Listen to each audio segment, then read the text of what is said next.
All right, family. What's going on? Welcome to day 4 of Paid for, Paid for Purpose, the 4-day challenge. I'm so excited to have you here. Today we are discussing how to find your people. How to find your people. On day 1, we started off with all right, family. What's going on? Day 1, we started off with getting clear on what purpose is. And then we laid out the roadmap for the entire week. On day 2, we did my famous passion finder exercise, and we got a whole bunch of clarity around our passions and how to map out the entire economy around your passion so that you can find out how money flows. We went over my famous saying, for every action, there is a transaction. For every action, there is a transaction. And so we did that on day 2. Then from there, we went into finding your problem. And we looked at Stephen Reese's 16 desires. We also looked at Maslow's hierarchy of needs to identify what problem it is that you actually solve, what problem it is that you actually solve. And we know that your wealth will be directly proportional to the size of the problems you solve for other people. And so if our money isn't flowing, it's because we're not solving big enough problems for enough people. And so that's what we did on day 3. And today, now we have to identify who those people are. Who are those who have that problem and how do we reach them? All right. So in chat, let me know where what has been your greatest takeaway thus far? What has been your greatest takeaway thus far? Put that in chat. I'll read some of those off. And all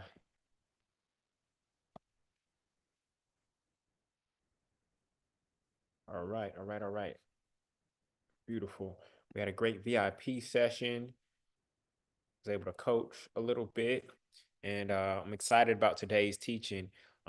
We have a lot to cover. We're going to also cover your blessing model and your business model. We're also going to cover your blessing model and your business model. All right. Cool. So Shauna said, identifying my weaknesses and changing my outlook. Una said, reminding me that no one else can do this the way that I can do this. No one else can do this the way that I can do this. That is exactly right. Any other takeaways or breakthroughs? Any other takeaways or breakthroughs? Lindora said, I'm getting much closer to my purpose. Yes, yes, yes. That was the goal of this particular week, was for you to not only get closer, but to find it. And I think today is going to tie a lot of those final pieces together for you. So I'm excited to go through this. So what I'm going to do right now is I'm going to share my presentation, and for those of you who are on Zoom, you can see it. For those of you who are on any social media platforms, go ahead and join us at paidforpurpose.com/Zoom. Go ahead and join us at paidforpurpose.com/Zoom, and that will give you access to the full experience. All right. Alicia said, going back to my creator to find my true purpose, having a better relationship with Papa God. Yes, if we are going to find our purpose, it requires us to connect with the creator who created us, because it knows exactly why it created us. We end up going to job fairs and career fairs and choosing majors without ever consulting the creator, right? And so the fortunate thing is that all things are working together for your good. And whatever career paths you've taken thus far, in some way, in some shape or form, they're going to support you in your God-given purpose. You are already in God's will, because everything that has happened is in God's will. And we're just waiting to see how it unfolds and how it emerges. Everything that happens in your life is always returning you back home to self, back home to your original spiritual source and origin. Everything, whether it is a painful thing or a pleasurable thing, everything is seeking to get you back to self and back to source. All right. So with that, let's get into today's presentation on finding your people. So for those of you who are new and haven't started the purpose statement, you can go to paidforpurpose.com/purpose. You can go get this worksheet at paidforpurpose.com/purpose. This is the purpose statement that we've been working on for the entire week. And at this point, yours should look like this. On day one, we did 2 fields. On day two, we did the 2 more. And today we're going to actually complete the first draft of your purpose statement. Okay. So I have some good news for you. Okay. Does anybody want to know what the secret to success in life is? Anybody want to know what the secret to success in life is? What do you think it is? If you had to describe the secret to success in one word, what would you say it is? Never give up? No.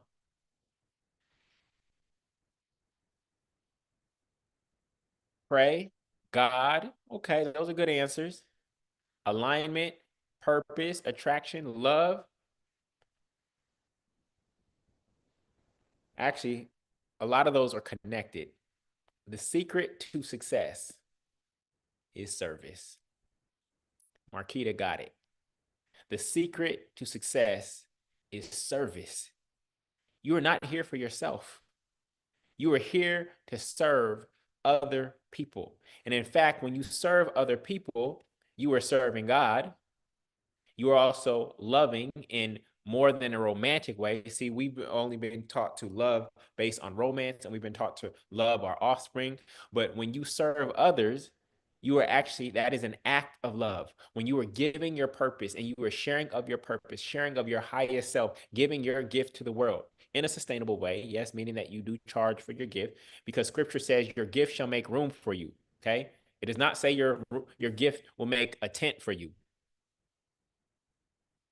Scripture does not say your gift will make a tent for you. It says it will make room for you. You see my house? My gift has made room for me, multiple rooms. Okay. And so by being able to receive, right? As you give, you shall receive. So by being able to receive, it actually empowers us and gives us the ability to give our gift at a greater level. So we as children of God, the only reason we don't receive for ourselves, we receive so that we can give our gift at a greater level. It's not a selfish receiving.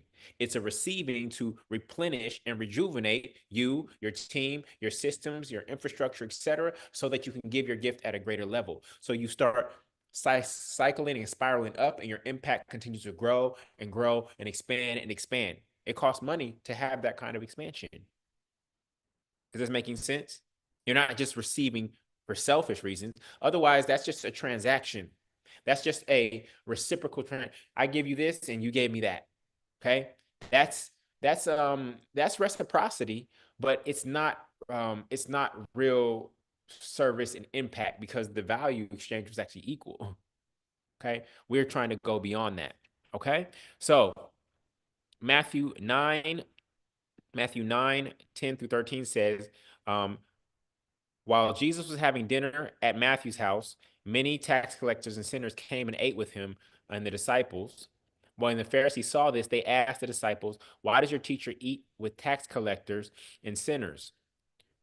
On hearing this, Jesus said, it is not the healthy who need a doctor, but the sick. But go and learn what this means. I desire mercy, not sacrifice, for I have not come to call the righteous, but sinners. This is really, really powerful. In fact, we just read this in New 260, where we're reading a chapter of the New Testament every day at 8 a.m. Eastern Standard Time, right? So Yeshua was eating with who? The sinners. Why? Because that was his target market. That was his target market. That's who he was called to serve. He makes a distinction. The righteous are already good. They're fine. I'm here to serve them over there. And so the reason I say that is because I want to ask you, when is the last time you broke bread with your target market? See, some of us try to serve our target market from off in the distance. Oh, I think they need this. I think this will be helpful to them. But you have not actually broken bread with those that you are actually seeking to serve. And the best way to give a great gift is to know somebody. I don't care what the government statistics say about your target market. I don't care what trends, what social media says.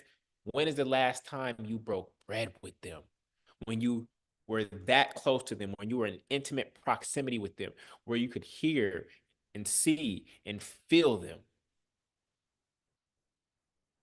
Okay.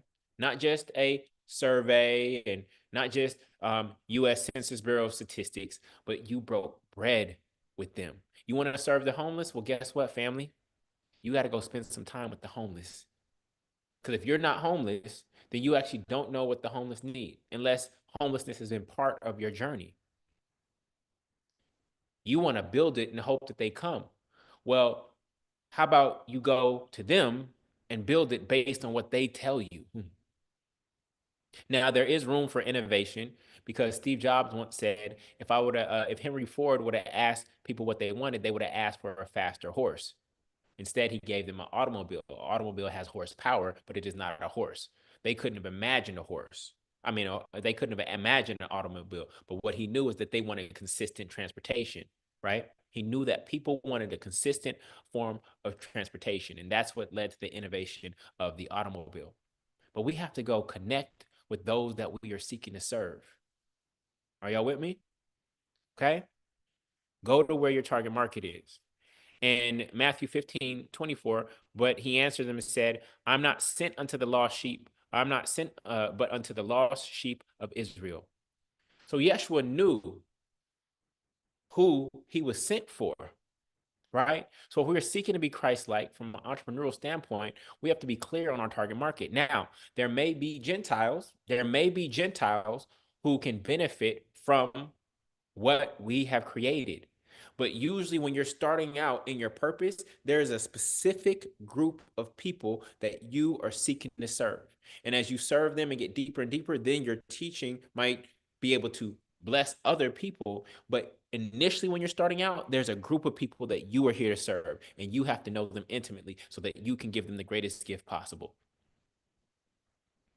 Actually, the gift is already inside of you. Your challenge is packaging that gift so that they can receive it. How did Yeshua package his gift?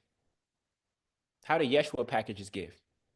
He tried to package his teachings in parables, in allegories, in metaphors, so that they could receive it.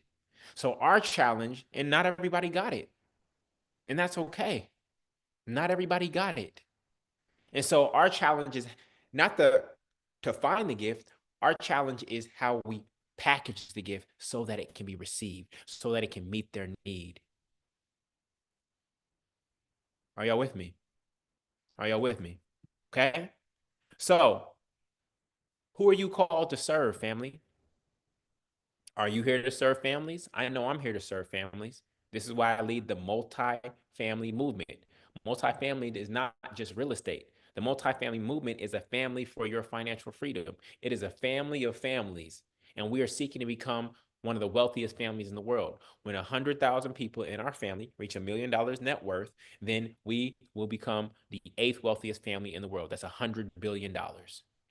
Not by blood, not by marriage. Well, I hope some people get married, right? But because we have a shared collective vision.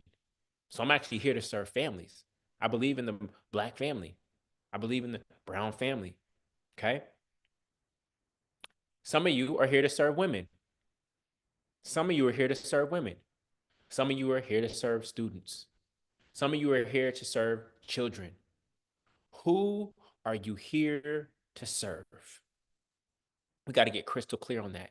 Don't say, oh, I just want to help everybody. Too vague. There's no way to market to everybody. We have to be very clear about who it is that you are here to serve. Now, can somebody tell me this? What is the difference between a snowball scoop and an ice cream scoop? What is the difference between a snowball scoop and an ice cream scoop? Can anybody tell me the difference from a business perspective? What's the difference? The size, the flavor. That's a good one. The size? Nope. Who uses it and how they use it? Great answer. Watch this. They are essentially the same device, correct? Are they essentially the same device? Yes or no? Yes or no? Are they essentially the same device?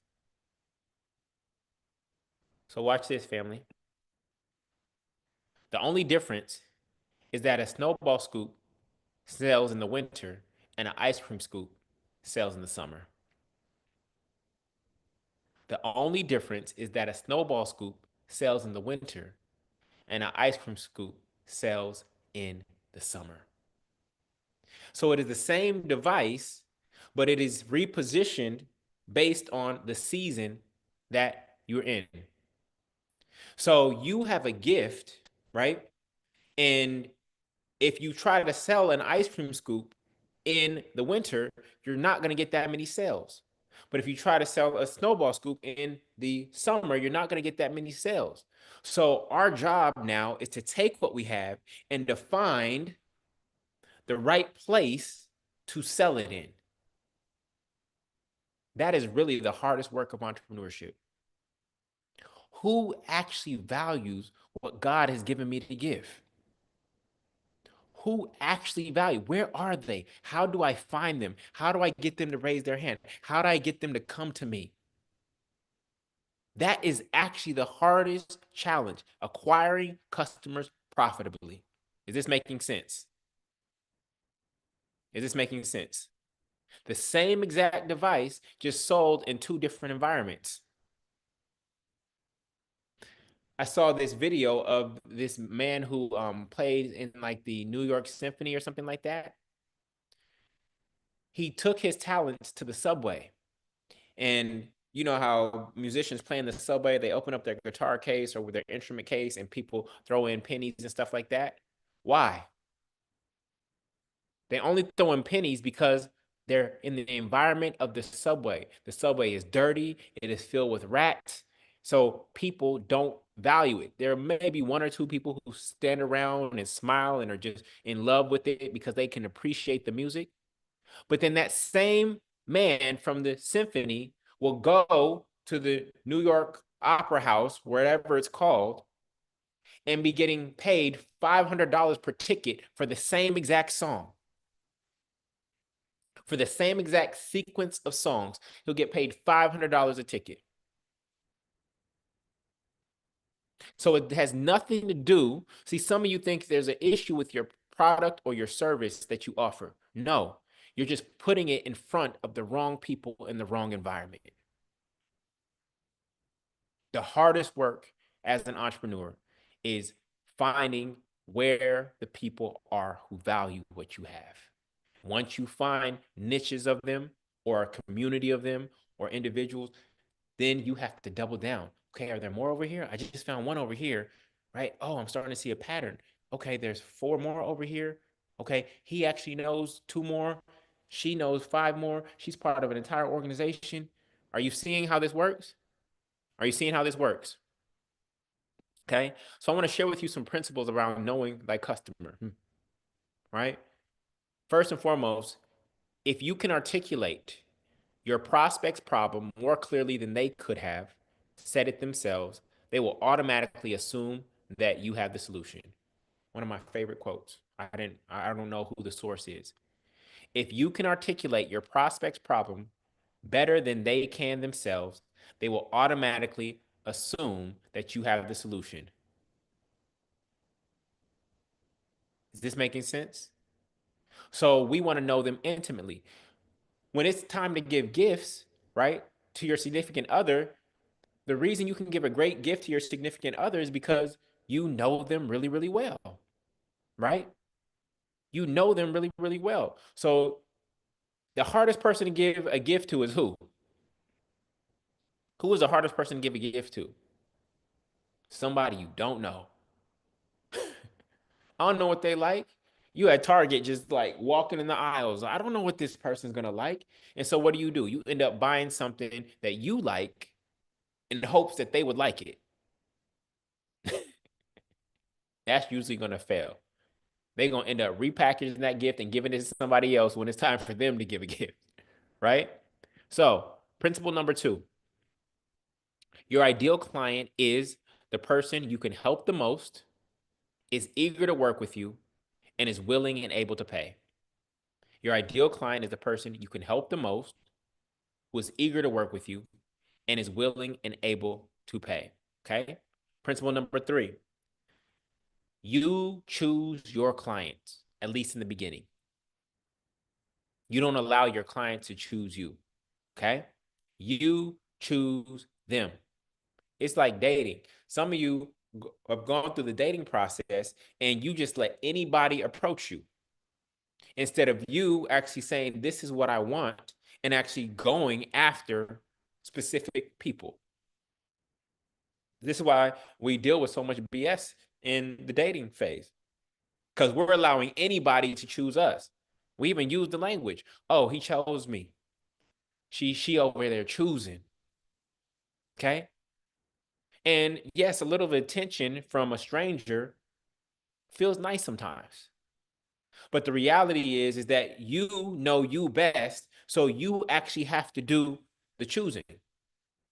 You are looking for the person you can hit a home run for. You are looking for the person who's going to be the best fit, not just some random stranger who happens to want to give you attention at that particular moment. Uh-oh, am I getting in your business right now? Am I getting in your business right now talking about dating?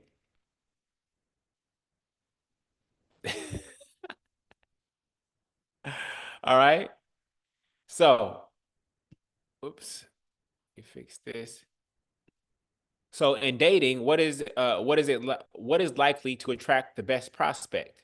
A spray and pray strategy. You just go out there and wait to see who is attracted to you, or an aim and claim strategy where you declare who you want to attract and you only pursue them. Which one is going to lead to the best prospects? A spray and pray strategy where you go out and wait to see who is attracted to you. I'm gonna dress nice, I'm gonna shave, etc. I'm gonna see who's attracted to me. Versus an aim and claim strategy where you decide who you want and you only pursue them. The reason some of y'all ain't found your match is because you spending all this time with people who are attracted to you instead of creating and leaving space open for the people you are desiring to aim and claim. Okay. Principle number 4. We already said this the other day. You are the cure to someone's cancer. So finding the cure is only half the battle, but the second half is you actually finding those who need the cure. And that's easier said than done. It's easier said than done. This is the hardest part of business. Some of you just want to create the product or solution and just say, it's here. Come on and get it. And you just waiting there for people to come. Build it and they will come. No. Once you actually have the solution, you actually have to go find the people that need the solution. All right. Principle number 5. You aren't always, okay? You aren't always your avatar. And even if you were, do not lose touch. This is why I started off with Yeshua breaking bread with the sinners. You aren't always your avatar. Alexander McQueen is not a woman. Alexander McQueen is not a woman. He's a man. How is a man making clothes for women? You are not always your avatar. Now, sometimes it's easier when you are your avatar. You are the person that actually needs and needed what you ultimately sell, right? What was that old commercial? Not only am I the bald guy, men's was it Men's Warehouse or Just for Men or something like that? Not only am I the owner, I'm a client or something like that. I forgot. I forgot how that went. Somebody remember for me? All right. And then principle number 6. If you help enough people get what they want and need, then you can have everything you want and need. If you help enough people get what they want and need, you can have everything you want and need. All right. So I'm going to do a throwback, family. I'm going to do a throwback. And I want to show you how to know thy customer. How to know thy customer. All right. And I'm going to take it back to Nintendo. I'm going to take it back to Nintendo. All right. How many of y'all had a Nintendo? How many of y'all had a Nintendo? I'm going to take it way back. All right. So we're going to go through a 3-stage process to knowing thy customer. So You remember Mario Brothers, the first level? You remember Mario Brothers, the first level? Okay. You're running away from the mushrooms. Well, if you want to know thy customer, first and foremost, you have to know what are their disappointments. You have to know what don't they want that they are experiencing or fear experiencing. What are they running from? You have to know what they are running from. If you're joining us on social media, go to paidforpurpose.com/Zoom in order to see my slides. Again, that's paidforpurpose.com/Zoom to see my slides. Okay. So you got to know what are they running from? Okay. What don't they want that they are experiencing or fear experiencing? This is an example of the mushroom. Okay. That is the first step is disappointment. And it can be real or imagined. It can be real or imagined. Okay. So that's the first step. Do you know what your client is running from? I know that some of my clients are running from poverty. They grew up poor and they just made a declaration in their heart and mind that I'm never going to go back to living like that. And I will not let my kids live like that. They're running from poverty. In some cases, it is an unhealthy run from poverty. It is like, um, it becomes so much so that money is the only thing that matters, right? Because poverty was so traumatic and they know that they have a way out, but then they lose sight because it becomes all about money. But I know that a lot of my prospects are running from poverty. Okay. Cool. So, um, poverty, are they running from heartbreak? Are they running from a job that they don't like? Are they running from bad credit or debt? Are they running from clutter? Are they running from low or no sales? Are they running from unhealthy habits? Are they running from stress? Right? Are they running from divorce? What is your prospect running from? Okay. All right. Everyone has images in their imagination of things they want to avoid. Right. So when you think about your prospect, what are they imagining? They're imagining working a 9 to 5 on the corporate plantation, 40 years and retiring, and they're running from that. They really don't want that. They're running from credit card debt. They're running from just getting by. They're running from living paycheck to paycheck. They're running from obesity. Actually, that's I can't say that. You're running from obesity. That's that's a I didn't mean that as a joke. I did not mean that as a joke. Okay. You're obese, you're likely not running from anything. Okay. Y'all with me? Running from themselves. That's the language. Running from themselves. All right. So you have to know what your prospect is running from. All right. So I'm going to give you this worksheet right now, and you can start writing these answers in as we go. I'm putting it in the link. Uh, I'm putting it in Zoom chat right now. So this is the worksheet for today. I need you to grab that. If you have a printer, print it out. If you do not have a printer, go ahead and just draw out this chart on paper. Okay. Just draw out this chart on paper. All right. Type got it when you got it. Type got it when you got it. It's working. Okay. So at the top, I want you to write the people I'm here to serve include who are the people that you are here to serve? Who are the people that you are here to serve? I'm here to serve the righteous who want to become rich. The righteous, good hearted, family oriented folks who want to become rich while also staying Christ like. That's who I'm here to serve. Yeshua said, I'm come that they might have life and have it more abundantly. Joseph of Arimathea was a rich disciple. Okay. So it is possible to hold both. It is possible to hold both. And we as a righteous need to learn how to hold both so that we can advance how quickly the kingdom the kingdom comes to earth. Thy kingdom come, thy will be done on earth as it is in heaven. All right? Cool. Moving forward.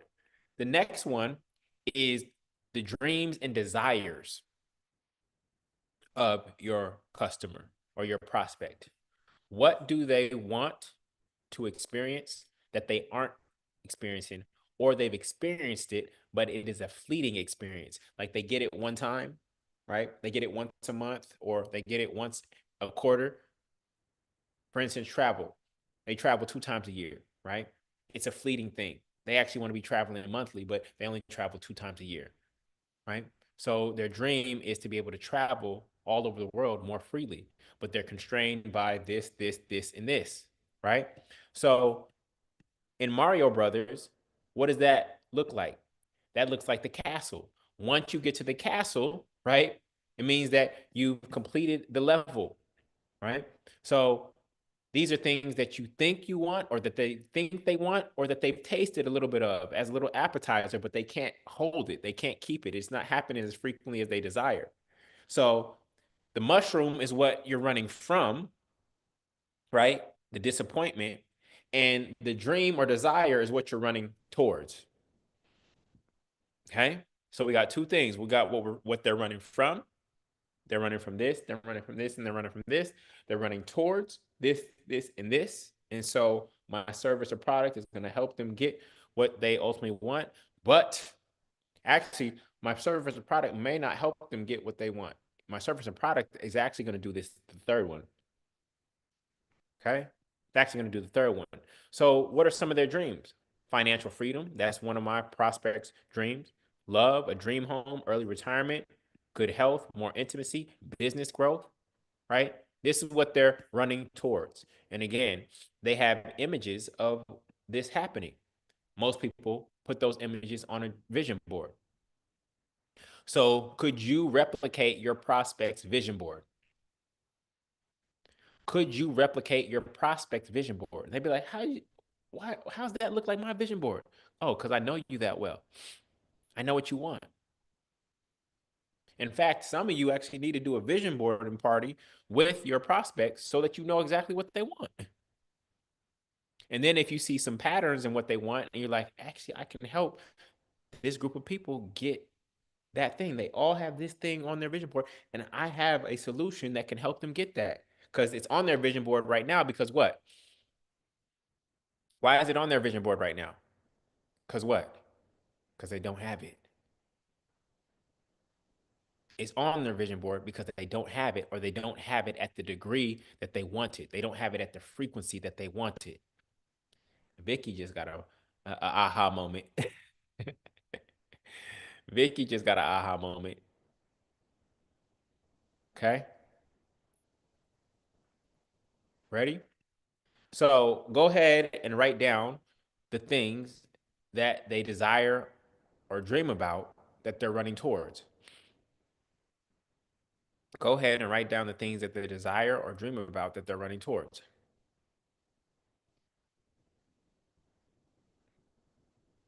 Right? All right. Good. Now, here's the third one. Here's the third one. This is where the best businesses are going to be built. Y'all ready for it? Y'all ready for it? This is where the best businesses are going to be built. Oh, y'all not ready for it? It's all good. Y'all ready for it? Y'all gotta let me know y'all ready. Okay. We ready? We ready? The D word is their deterrence. Deterrence. What do they perceive is stopping them from experiencing what they want? This is where your product or service gets built. They're running from something and they're a little bit ahead of it. They have the dreams that are out here. They haven't quite got to them yet. And they believe that there's a reason why they haven't got to them yet. There's a reason why they haven't got to their dreams and desires yet. And whatever they think that reason is that they haven't gotten to their dreams and desires, that's where your product and service should deliver on. It should help them overcome that obstacle or deterrent. But here's the catch: it has to be what they perceive. Even though you may see something deeper, you may see a blind spot, right? They think it's, oh, I need more money in order to do this. But you know that it's actually lack of self confidence or scarcity mindset. You have to give it to them based on their perception of the problem.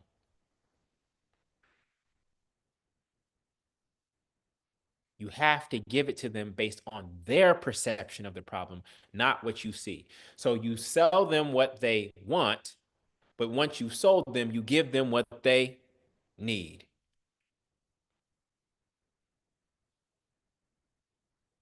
This making sense? All right. So at the end of the level in Mario Brothers, what does that look like? Y'all remember this big old mountain that you had to climb in Mario Brothers in order to get to the castle? That is the deterrent. That is the obstacle that is in their way from them getting to their dreams. And they have a name for that thing. They call that thing something. It is what they are running into.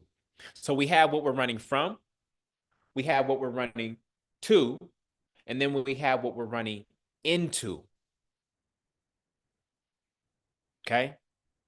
And that can be an external thing. Usually they're going to call it an external thing, right? That's something outside of themselves. But you, as the service provider, you actually know that for every external manifestation, usually there is a corresponding internal thought or belief or program that is preventing them from achieving what they desire. So you're going to sell them what they want. Oh yeah, I'll help get that obstacle out of your way, move that mountain for you. But you actually know that the mountain is actually inside of them. It's a limiting belief that they have. It's a maladaptive way of being that they have. But you're going to sell them the fact that, oh yeah, I'll remove that mountain for you. Is this making sense? Okay. So they may think it's lack of education, but you see a blind spot or limiting beliefs. Procrastination. They may see a glass ceiling, but you know it's actually lack of confidence, right? They may think it's lack of financing. I don't have enough money, but you realize it's a poor money management, right? They may think it's lack of time, right? And you realize it's actually themselves. You realize it's them, right? So this is where the best products and services, the most valuable products or services are made. Because if you remove the obstacle, then guess what happens? They get to their dream and their desires. When you help them remove whatever obstacle, right, is in their way based on their language pattern and how they identify, then they get to their dreams and desires and they will thank you for it. Okay. So the deterrents can be getting shot in the foot. They're shooting themselves in the foot, self sabotage, right? Or it could be debt, or it could be their small thinking. Or in my case, they might be getting denied for loan to even buy their multifamily, or they have blind spots that they can't see, or they think it's the glass ceiling and that the men at their company don't like women and will never hire a woman at that level, and that is sexism or that is racism, right? These are the deterrents, right? Okay.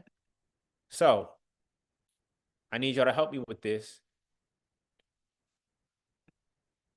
For every outward excuse, there is a corresponding internal belief. So if somebody says to you, nobody believes in me, what's really the internal belief? That is what they think it is externally, but what is really the internal belief? What is really the internal belief? Correct. You all got it. They don't believe in themselves. And it's just manifesting as their mother saying, are you sure you should do that? Oh, my mother doesn't believe in me. No, you don't believe in you, right? There's a recession, right? That's an external excuse. What's the real internal belief or excuse? There's a recession. What is the real internal? They have a scarcity mindset. I showed you earlier how many businesses were built during the Great Depression that are still here today. So they have a scarcity mindset. There's a glass ceiling in my industry, right? They're externalizing it, but what is it really saying about them? What is it really saying about them?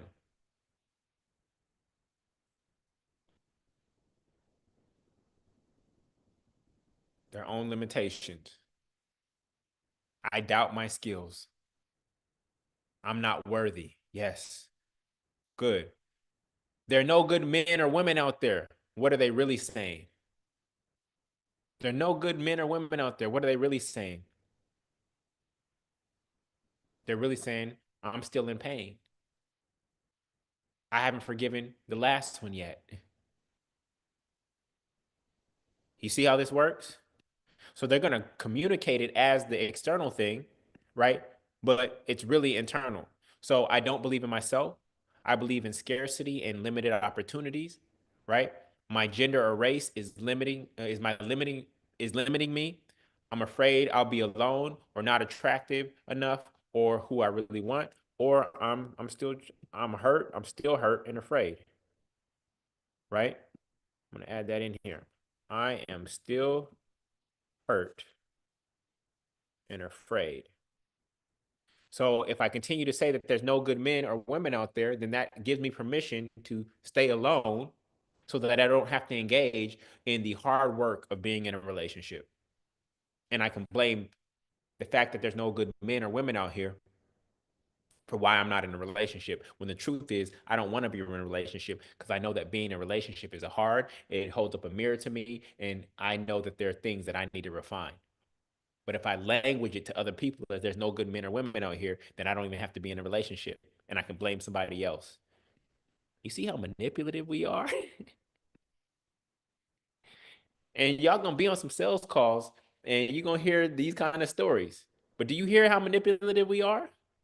Oh, my mother doesn't believe, my parents don't believe in me. No, you don't believe in you. But you can't tell it to them like that. Sometimes you can. I gave y'all some tough love the other day. All right, cool. So moving forward, I want you to write down the deterrence that your customers or your prospects are having.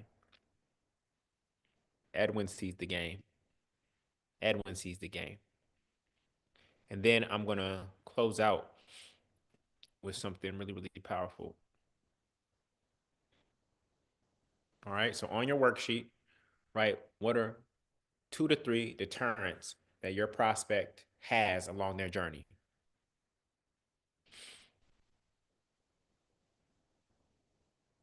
All right. We're almost there, family.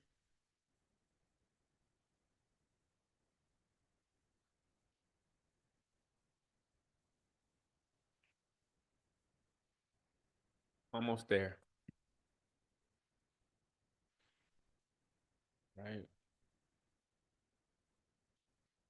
Cool. Everybody have at least 2 deterrents.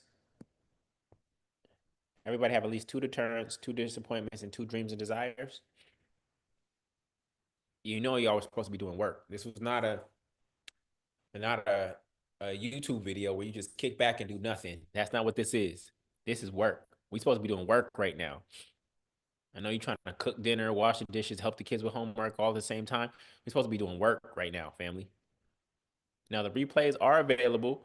The replays are available at paidforpurpose.com forward slash um, paidforpurpose.com forward slash VIP.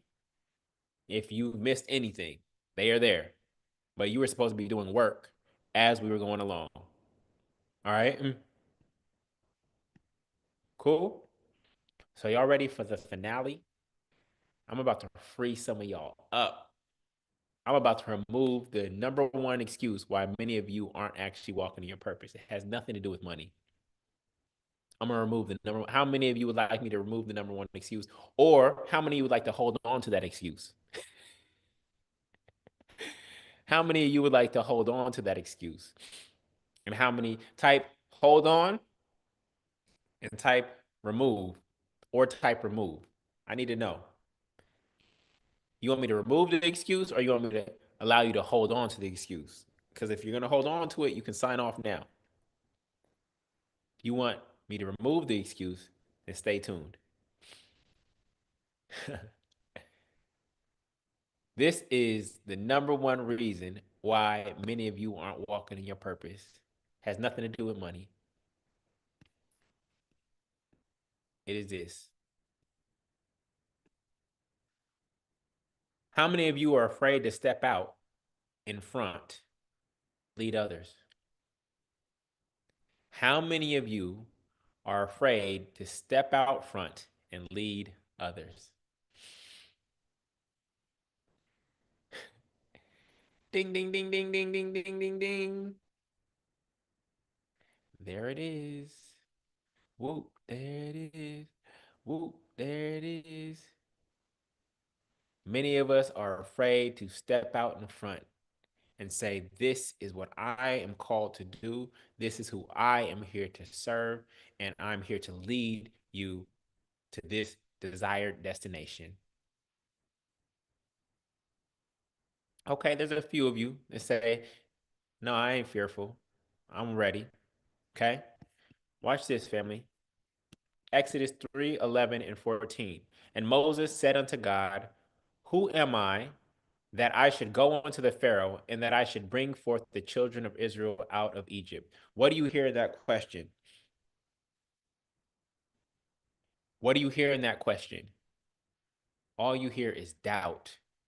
And in the Gospels, what does Yeshua continue to say to his own disciples? Oh, ye of little faith. Doubt, doubt, doubt, doubt, doubt. When God has called you to do something, you still doubt when it is God who called you. You think God is going to call you to do something that you would fail at? You think God would call you to do something that you would fail at? Your purpose is the only thing that guarantees your success. If God called you to do it, then you are guaranteed to succeed. If you could leave this little thing called doubt back at home. In verse 14, and God said unto Moses, I am that I am. And he said, thou shalt say unto the children of Israel, I am hath sent me to you. That is the mantra you need to keep on your tongue. I am has sent me to you. I am has sent me to you. It may not have even been a call that I thought I wanted, but I am has sent me to you. Therefore, I'm going to do it. All right? So, why are you afraid to lead? Why are you afraid to lead? Some of you are afraid to be in the spotlight. Some of you are afraid of judgment. Some of you have no patience with people. Some of you are afraid of making mistakes. And some of you feel you don't know enough to lead anybody. True or false? True or false?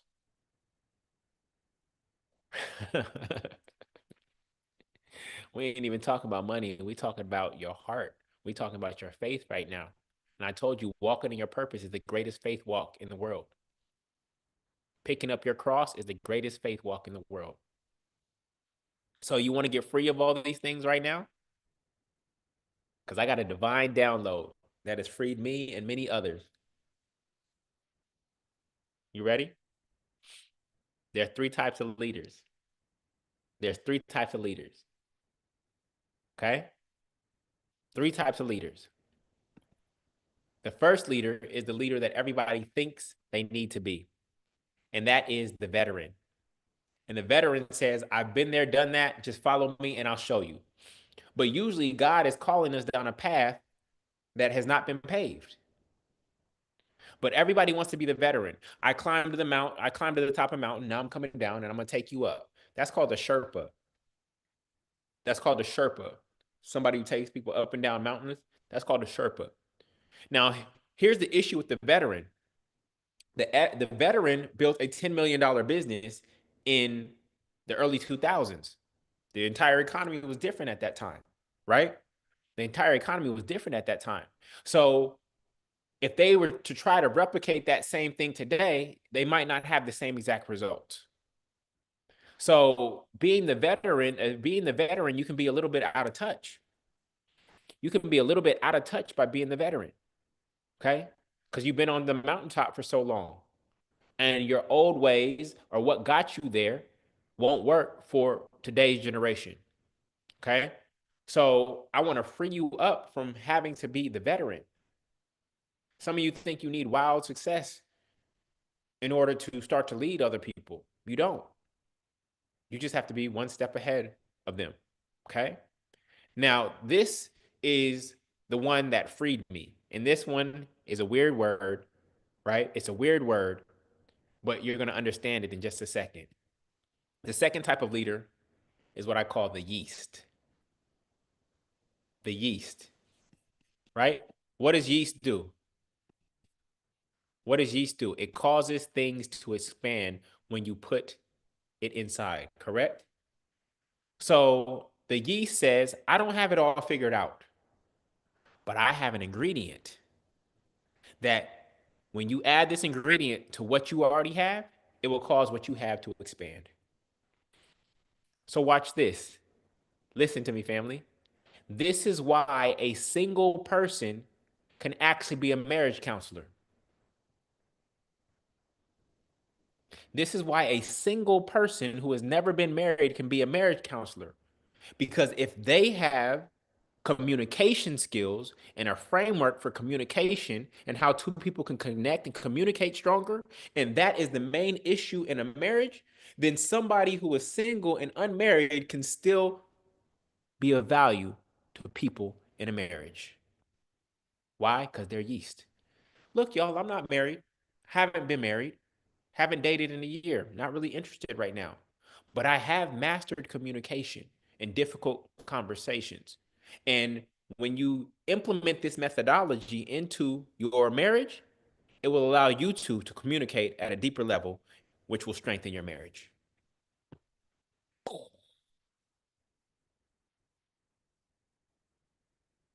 Did you know I was coaching millionaires before I was a millionaire?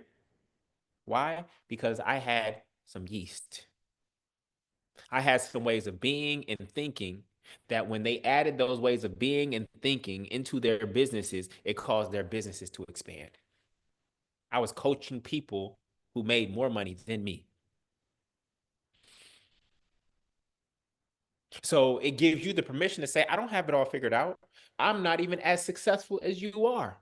But I do have this little ingredient right here that if you allow me to teach you how to put it into what you have going on, it's going to cause even the goodness that you do have going on to expand.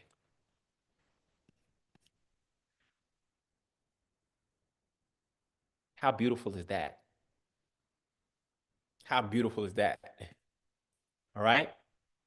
Now I got one more for you. I got one more for you. You ready? The third one is the learner, or what I call the learning leader. The learning leader says, look, y'all, I ain't got none of this figured out, but I'll be the guinea pig. And as soon as I learn something and test it, I'm just going to share it with you. So if you want to go on this journey with me, come on. I'm gonna make a lot of mistakes on the journey, but I'm gonna be transparent. I'm gonna be honest with you, and I'm going. Whether you come or not, I'm going, and I'm just gonna share with you. So if you want to go on this journey with me to build a business, you want to go on this journey with me to lose 30 pounds, you want to go on this journey with me to learn a foreign language, you want to go on this journey with me to do this, then come on, right? We're gonna all learn together. Come on, let's go. Learning leader. Learning leader. The beautiful thing about the learning leader is based on what Albert Einstein said. If you can't explain it simply, you don't understand it well enough. A learning leader isn't speaking from the clouds like the veteran. The learning leader is right down there with everybody else, and they're just willing to be the living sacrifice. They are willing to be the guinea pig to say, I'm willing to embarrass myself but I'm gonna figure this thing out because I'm experimenting more than all of y'all. I'm ultimately going to figure it out, and I am going to be successful at this. And you all are holding me accountable because I have to share my results with you all. So I'm leading not based on information, but I'm leading based on courage. I'm not leading based on knowing more than you. I'm leading based on my courage to do what we've all wanted to do, but none of us have had the belief or faith to do. And so I'm willing to raise my hand and say, look, I'll do it, y'all. Just come with me. I'll go first. I'll go first. I'll take the hits. I'll take the L's and I'll take the W's. Okay. Don't think I'm just going to take L's. I'm going to take the L's and the W's, but I'll go first. If I go first, will y'all come with me? All right, then let's go. So in chat, let me know which one are you? Are you the veteran in your space? Are you the yeast? Are you the learning leader?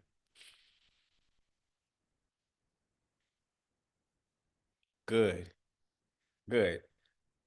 Look at chat, everybody. See how few vets we have. See how few vets we have. And it's okay if you are a vet. It's not something to be ashamed of. But the fact that I introduced you to two new leading or leadership models has freed many of you up now to now go walk in your purpose. That's a beautiful thing. You thought you had to be the expert. You thought you had to have it all figured out. You thought you had to have some wild success then to come back to teach others. No, you can simply be yeast or you can be a learning leader. Okay? At the end of the day, a true leader ultimately creates other leaders. All right? Now, what's beautiful about the learning leader is watch this. This is the pyramid of learning. This is the pyramid of learning. And what is the best way to learn, family? This sounds so counterintuitive, but what is the best way to learn something? What is the best way to learn something? Is to teach it to other people. Not to hear lectures, not to read about it, not just audio and visual, not just demonstration, not just group discussion. The best way to learn something is to teach it. That's why being a learning leader is so powerful. It also just relieves you of having to pretend like you have it all figured out. Even in the real estate game, as much as I know, I don't have it all figured out. Even in the abundance mindset game, I know a lot. I wrote a thick book, but I don't have it all figured out. And I don't pretend to. I don't have to put up a personal brand or persona that I have it all figured out. Now, do I have more figured out than the average person? Yes. And so might I be perceived as an expert by them? Yes. But I never have to front like I have it all figured out. Okay. Now, watch this. Here are the learning standards for preschool, kindergarten, first grade, and second grade.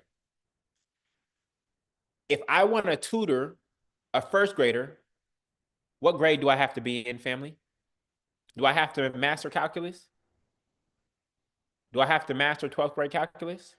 If I want to tutor a first grader, what grade do I have to be in?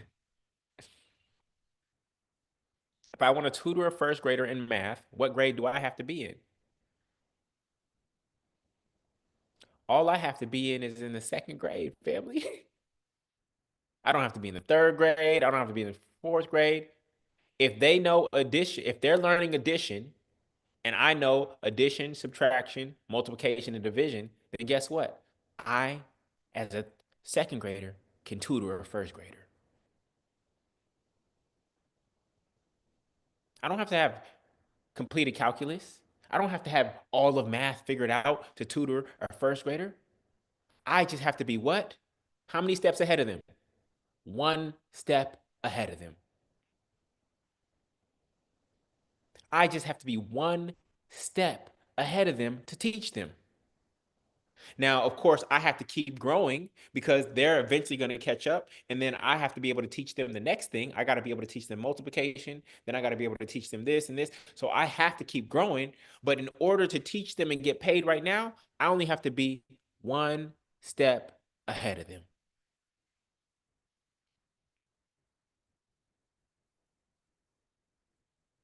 I hope this is free of y'all right now.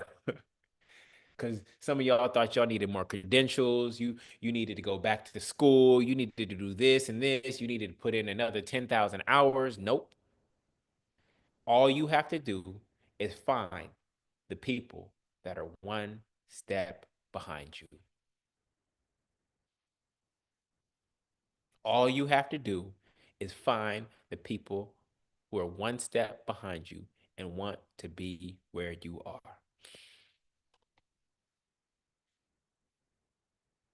It's a beautiful thing.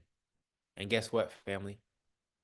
We can't wait for all of you to become experts and veterans to serve. There are people who need you now. But if you are so caught up in perfectionism, which is really just masking procrastination, then those people continue to suffer while you deal with your ego. Not the arrogant ego and like, look at me, but the ego that says, I'm not good enough. I need more. I'm not ready. That's also the ego. It stops you from doing anything that may evoke fear, anything that may put you in a position of embarrassment, anything that's going to put you in leadership. That is ego.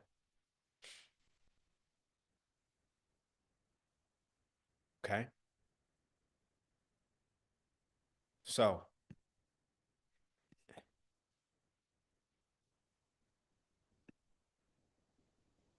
laid out the path to purpose.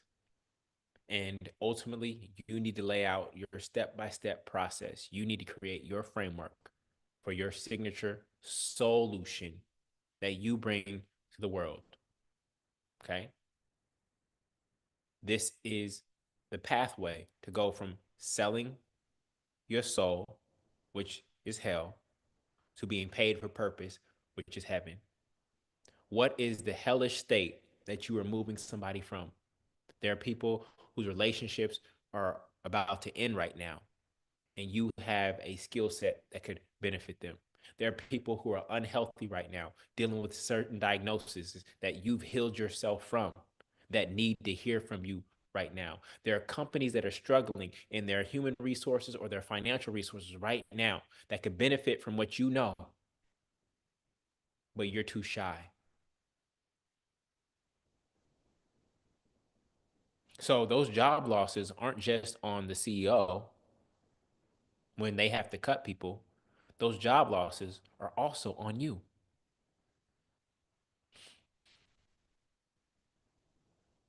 because that was your purpose. They were waiting for you to show up.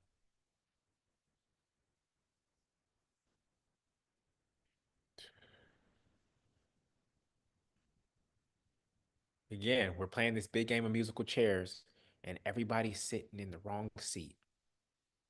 You're supposed to be serving them over there. They're supposed to be serving them over there. They're supposed to be serving them over there. But they're over there, and they're over there, and they're over there. It's time to get in the right seat, family. Find your seat on the bus, and let's move this thing forward together. So go back to your purpose statement, and today you're going to complete it by filling in the green lines. My work or my presence makes it possible for your people, which is your target market. For me, mine is righteous, good, and God-hearted people, right? And then ultimately, your picture and vision for them is you envision a world where everyone is in their God-given purpose for the greatest good. That is my vision. So I want you to go back to your purpose statement right now, and you're going to complete it. I'm gonna give you about 2 minutes to complete it. And also feel free to change any of the language that you've written thus far. Okay? 2 minutes.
Seconds.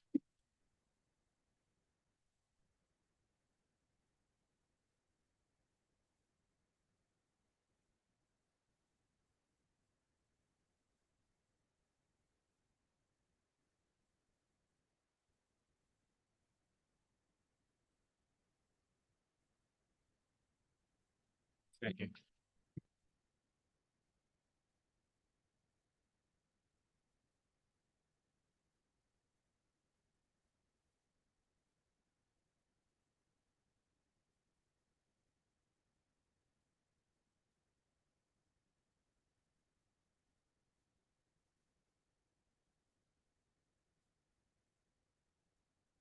I vibe out on that all day.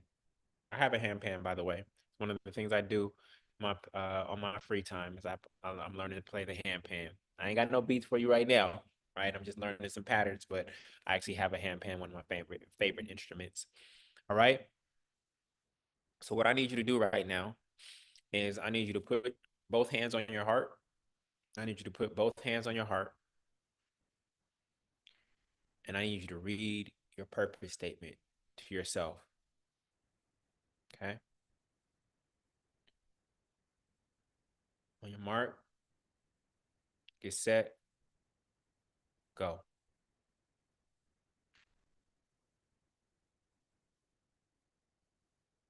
Read your full purpose statement to yourself.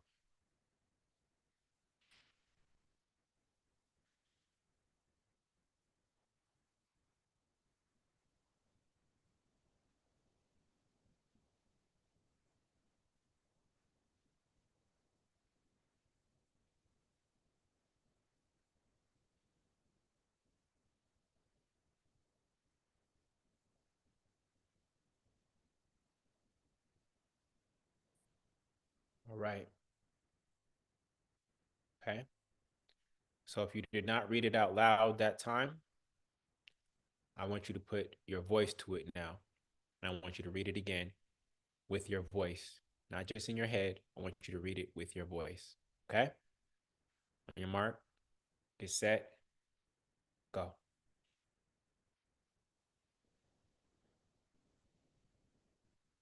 Read it like you believe it, like you're already in it, like you're doing it right now. More confidence.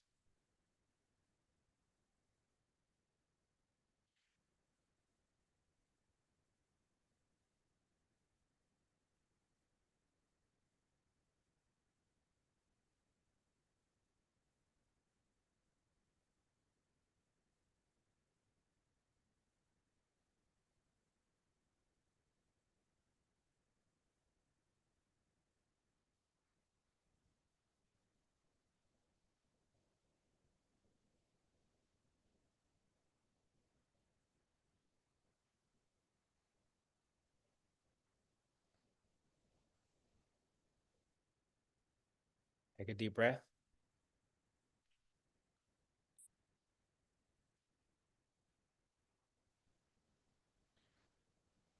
Say, thy will be done 10 times. Thy will be done. Thy will be done. Thy will be done. Thy will be done. Thy will be done. Thy will be done. Thy will be done. Thy will be done. Thy will be done. Thy will be done.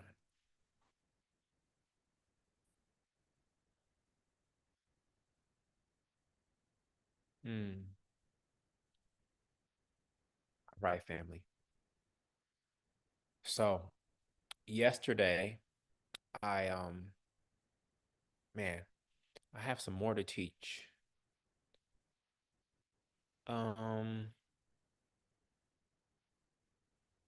how many of you are available tomorrow at 8? Because I actually want to go over a little bit on sales. How many of you are actually available tomorrow at 8?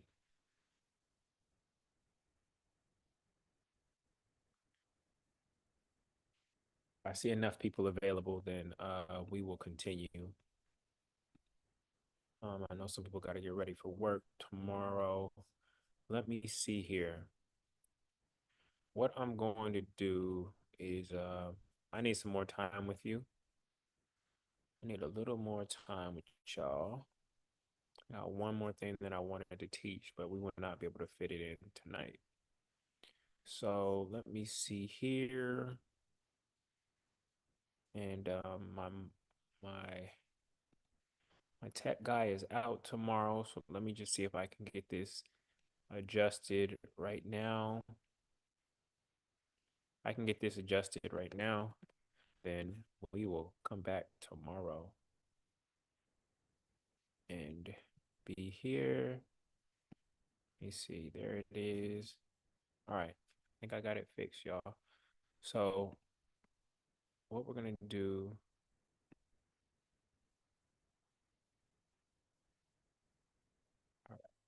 all right, cool.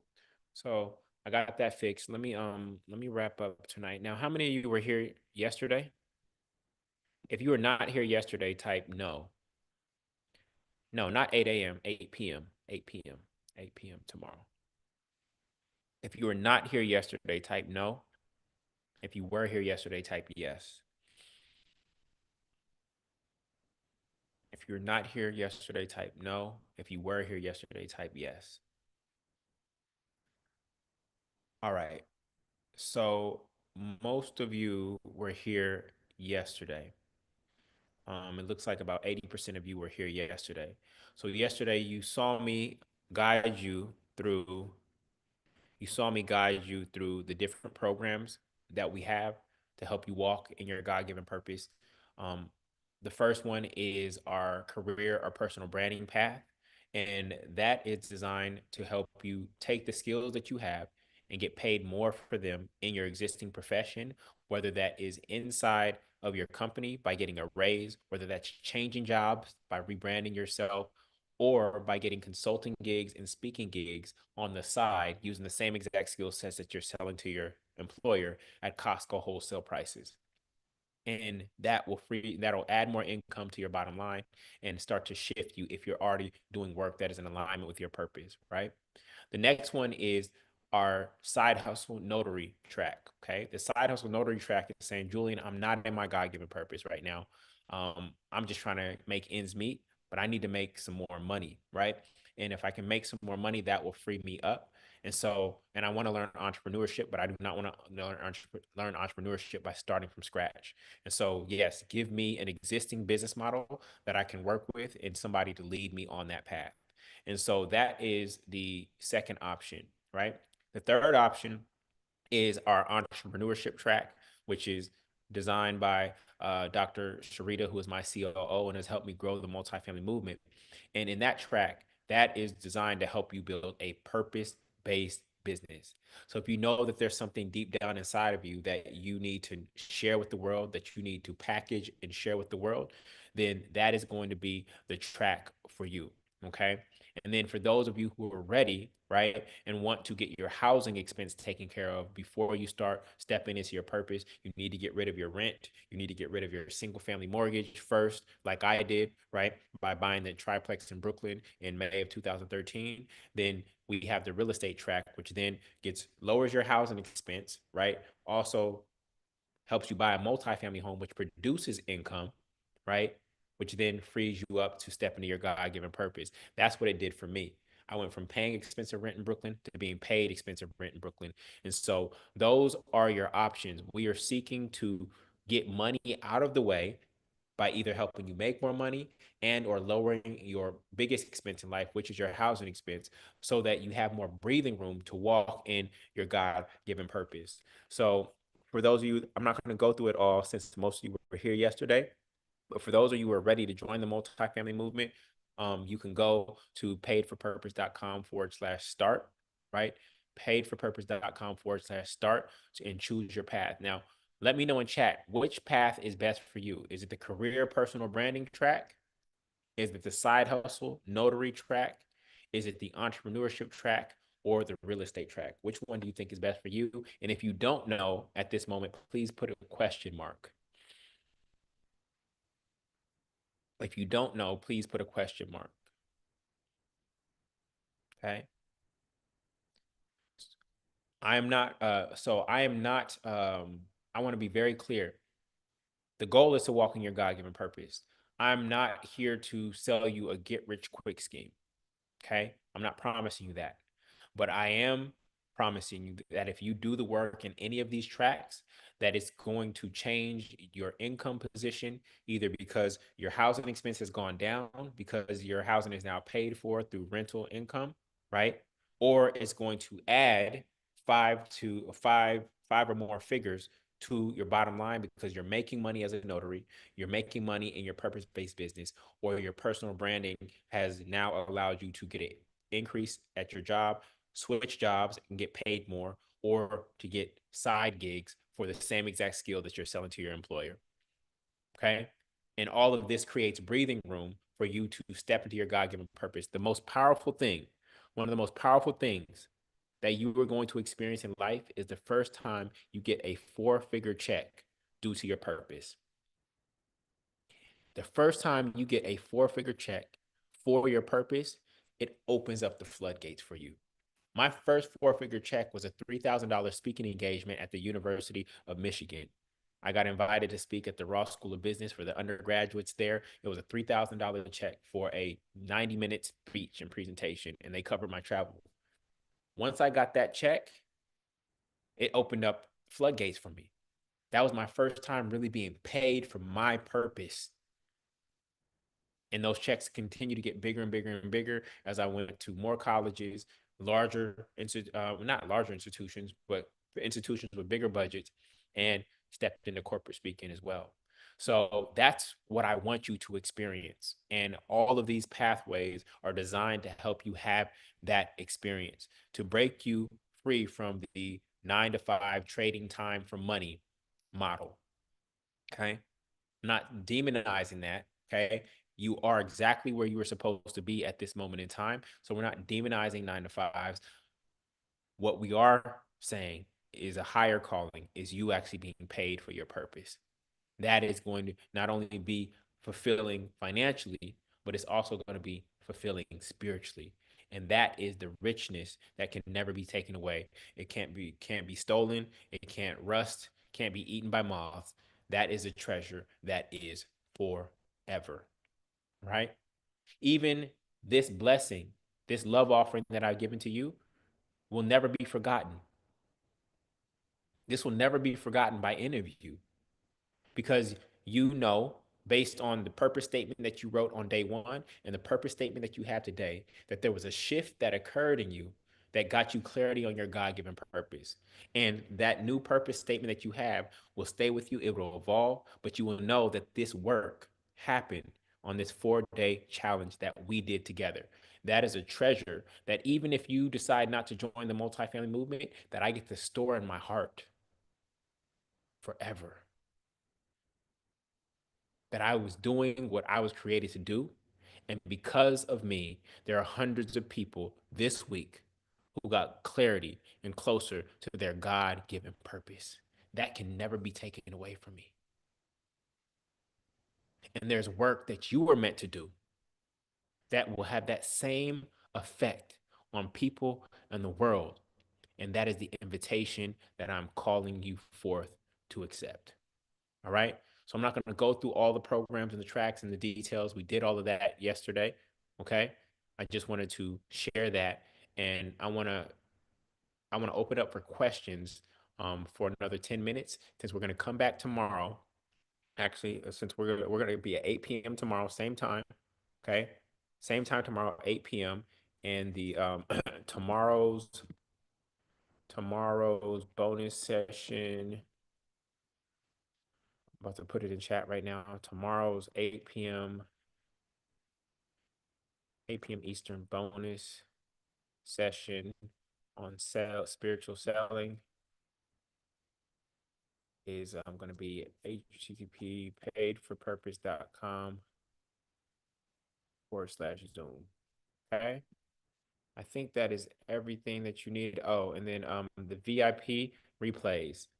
If this has been rich for you and you missed any days, the VIP replays and plus paid for purpose program and workbook, that is at http www.paidforpurpose.com/VIP.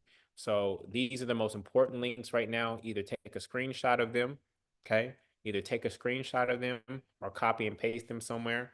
So to join the program, one of the 4 tracks, right? Go to paidforpurpose.com/start to join us at tomorrow's 8 p.m. Eastern Standard Time session. That's paidforpurpose.com/Zoom. You should be able to memorize that. And then to get the replays of this entire week, including tomorrow, and the Pay for Purpose program and workbook, you can go to paidforpurpose.com/VIP. Okay. So I want to take any questions about anything that we've covered, over the past 4 days. Um, Anything about the programs. I want to take any questions right now. Please let me know. Type them in chat. Oh, the program investments. The program investments are here. Okay. So option number one is a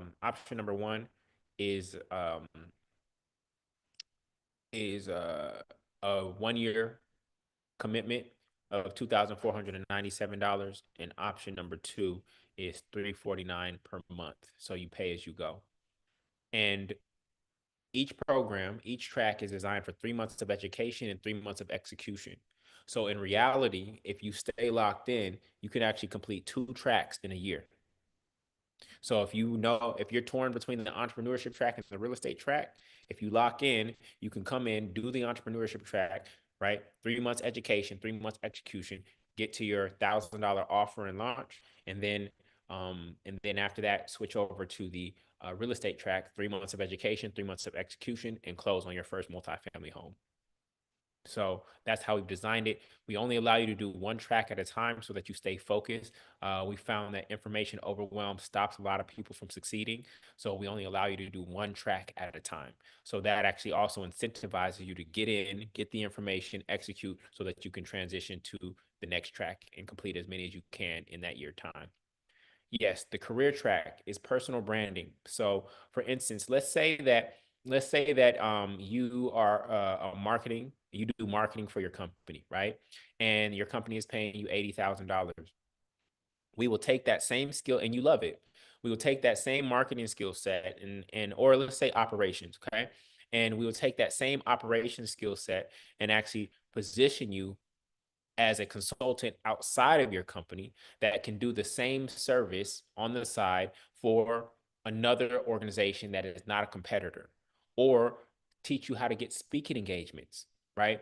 Around operations at conferences and even at other companies, again, that are not in direct competition. Or you take that same skill set and coach new entrepreneurs or growing businesses on their operations because they don't have a COO, right? And or position you to get paid more at another company or position you to get paid more in your company, all through personal branding. Remember, we talked about the snowball scoop and the ice cream scoop? Well, all of that is brand. It's the same exact device, right? But it's just been rebranded and put in the right environment. And so the career advancement and personal branding track is really about how you get paid more in your existing career, and also for the same skill set that you're selling to your existing employer. All right. Does that make sense? Whereas the entrepreneurship track is really about building an idea, a product or service based idea up from ground up. Okay. Any more questions, family? Any more questions? Yes, we're going to set a phone alarm right now, 8 p.m. Eastern tomorrow. Giving y'all my Friday night. Giving y'all my Friday night. 8 p.m. Eastern Standard Time tomorrow. Set a phone alarm. We will be back. This was originally only supposed to be 4 days. We went a little bit long on day one, so we pushed everything back. And so there's something I didn't get to today that I want to get to tomorrow on spiritual selling. All right. No, there won't be a VIP session tomorrow. So for those of you VIP, the VIP, this was the last VIP session today, but I will have this general session tomorrow. Okay. All right. Any more questions? Y'all got it all figured out? You know which track you're going to do? You know your purpose? We good to go? We got an army of new purpose finders out there going forth. Any questions, family? Or did I break it down? All right. If there are no questions, I love questions, family. But if there are no questions, then that is fine. Um, Una, what's your question? Any questions, family? I'll take Una's last question and then we'll head out. Yes, here are the links. What does your tribe, when does your tribe show up? When does your tribe show up? It shows up when you show up. It shows up when you show up. And it shows up to the degree that you show up. It's all attraction based. They're going to sense your energy. They're going to sense somebody who's speaking their language. They're going to sense somebody who's saying what they have wanted to say for so long. They're going to sense somebody who actually understands what they've been saying in their heart, and they will start to gather. Your tribe shows up when you show up. Okay. All right, family. This has been a blessed night. I am so grateful for each one of you. We're going to keep this party going tomorrow, 8 p.m. Eastern Standard Time, and I'll be teaching you the basics of spiritual selling. Of spiritual selling. No sleazeball stuff, no used car salesman stuff, none of that. Just straight selling based on love and selling based on the giving people the opportunity to step into a greater version of themselves. I'm excited to share that with you, and we'll cover that tomorrow. Okay. So everybody got their phone alarm set? I gotta see at least 50 yeses.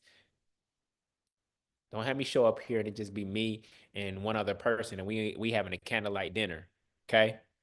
Don't have me give up my I could make plans right now. I don't want to be doing no little candlelight dinner with one other person tomorrow. I need to see at least 50 yeses. For those of you on social media, you can join us at paidforpurpose.com/Zoom. The link is paidforpurpose.com/Zoom, family. Here are all the three most important links: the link to join the multifamily movement, the link for tomorrow night, and the link to get the replays. All right. So it look like I'm gonna take roll. I'm gonna take roll call tomorrow. You say you're gonna be here. Are y'all of your word? Y'all got integrity like that? Are y'all of your word? No, not 8 p.m. Central Time. 8 p.m. Eastern Standard Time, y'all. It's all there in my last comment. 8 p.m. Eastern Standard Time. All right. Love y'all. I'll see you tomorrow. We'll continue the journey. Okay? Peace.